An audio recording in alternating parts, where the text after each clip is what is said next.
yoga problems. Ow! I got 'em. I got 'em. I was thinking about this on the way out. Maybe there's a new vibe for my hot yoga problems theme song. It could be more of a country theme. Imagine it was like hot yoga problems. I got 'em. I got 'em. Hot yoga problems. I got 'em. Ho ha! Woo! It was an energetic class, folks. I don't know, I'm starting to question the optimal time for yoga, which historically for me has always been first thing in the morning, 6 a.m. Christen the class with my sweat. But lately, just by virtue of circumstance, which is a lie, it's not circumstance, it's just things, it just happens. I don't know if that's circumstance, I don't know what it is, but I've been going to classes a little bit later in the day. Even in the evening. But this was like a late afternoon class, 4:30 in the day, end of day. My studio's in my office, so it's very convenient for me, right? That's why I like it. That's why it works. It's magical.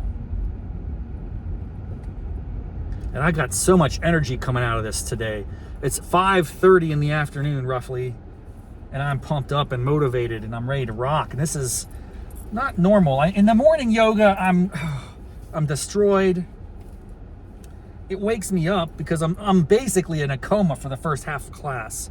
But when you're awake and you've been working and sitting like a troll at a desk, like a hunchback Notre Dame troll, Quasimodo style, typing at your computer, and then you get up and then you go to class and you do your warrior ones and twos and the flows. Let me say too, I dominate this particular pose. What is it called?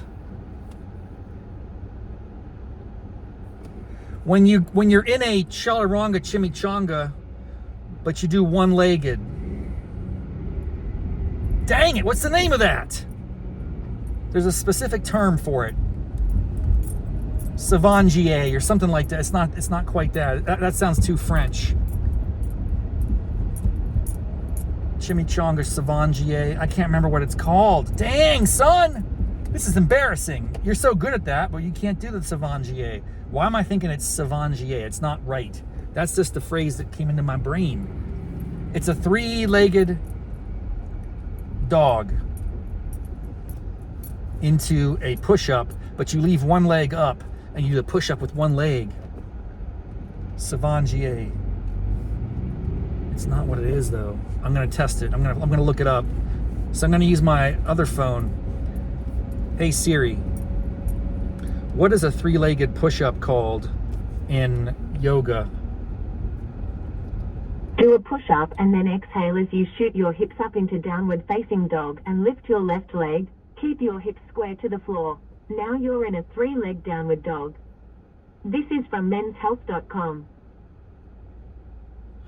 It's not particularly useful.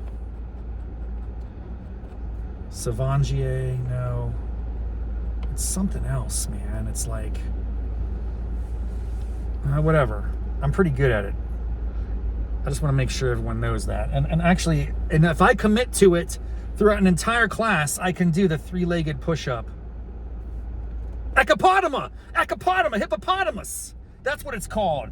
Wow, it just came to me like lightning. Ecopotama. Ecopotama. Is that right? Hey Siri, what is the Ecopotama pose in yoga? Sorry, I can't show the result to you while you're in the car. That's weak. Lame. Siri, you're disappointing me. I know I'm right about this. Or maybe I'm about a 90% P squared. I don't even know what I'm talking about. I think I'm at a pretty good level of confidence here. Ecopotamas. A one-legged push-up is called an ecopotama. I believe so. Not a chimichanga or whatever the other thing. Shavasana. What was I say? What did I call it earlier? I don't remember. The point is, I'm really good at those poses, and I like it. I'm pumped up. I'm very energized. This is an interesting moment. Should I be doing yoga more in the afternoon and early evenings than in the mornings? I think this is a real inflection point in my approach to practice.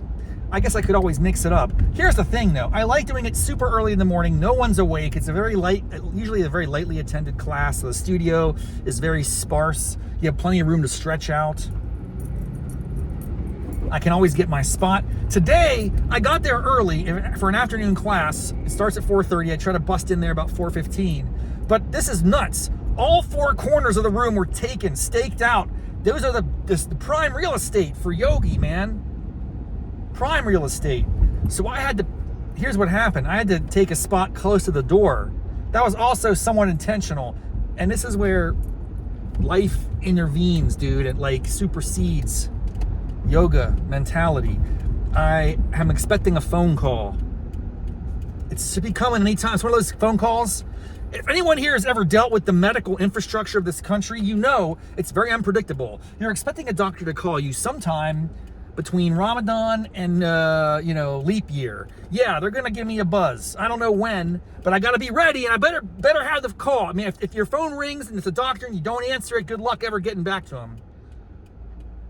It's just one of those deals, man. It's impossible. I'm trying to schedule something for my dad. I'm trying to help him out through a process. It is just frustrating. I put multiple calls in. Let's get this thing scheduled. Let's get it on the calendar. And I'm expecting a call back. It's on my mind. Even as I'm inhaling and exhaling and bending over and doing all my jazz. In the back of my mind, I'm just waiting for a call, which would come in the form of a wristwatch call. Jetson style. I got my Apple Watch. So if my phone rings on my watch, which it would just be vibration because I don't have noises on my watch, I'm trying not to make problems here in the world. If my watch started to vibrate during class, I would have to dip out very quickly. So I strategically picked a spot very close to the door so I would inconvenience as few people as possible. I would not be noticed. I'd be out. I'd take the call. I'd go, yo, what's up, doc? Let's book it. Send me an email to confirm. Then I'd get back in the class and I'd just resume the pose. It'd be like nothing. It'd be seamless. Of course, they didn't call me, but it was on my mind. I was just waiting for it to happen. Anticipation is worse than reality sometimes. You just gotta wait. Anxious. Tension. I guess I could learn how to be patient. That would be the alternative. Remember, the world doesn't revolve around you, Rob. There are lots of ill people out there who are looking to book surgeries and appointments with doctors all across the country. Just because you have an urgent need, your father's got a situation, and you're trying to help them out, doesn't mean that they're going to call you back immediately. But it's been a long time. And on the other hand, there is a little bit of just common decency. And what's going on, man? What has happened? What happened to customer service? You know what happened to customer service? We don't have any market signals, dude. I don't even know. No one knows how much anything costs. It's all just a crapshoot. There's no competition, especially in rural America. You're just at the whims and what's another word? It's a little more aggressive than whims. You're at like the disposal of those who serve you. It's not like the ultimate market where you have all sorts of options and choices. Bottom line is, I got through the practice. I feel pretty good. I might be doing more mid to late day yoga in the future because of my extraordinary experience tonight. The doctor did not call. I'm still waiting. Stay tuned. I'll keep you posted. Oh, at the end of the class, they also, this is pretty infrequent. I'm going to say maybe a 2% or 1% moment. They have these little, they're not gongs, but they're like bells, but that's not what they're called. There's probably a chime, a ding. It's a specific tone. And here's the thing, dude. Since about age 45, I've been developing tinnitus. It's just like this high-pitched metallic ding, ding, ding, like happens throughout the day, different points in time. I've gotten used to it. I just adjust with it. I ignore it. But when I'm in a yoga class and I'm in Shavasana and they unexpectedly start dinging the little bell, the little chime, it messes with me, man. And it like activates my tinnitus.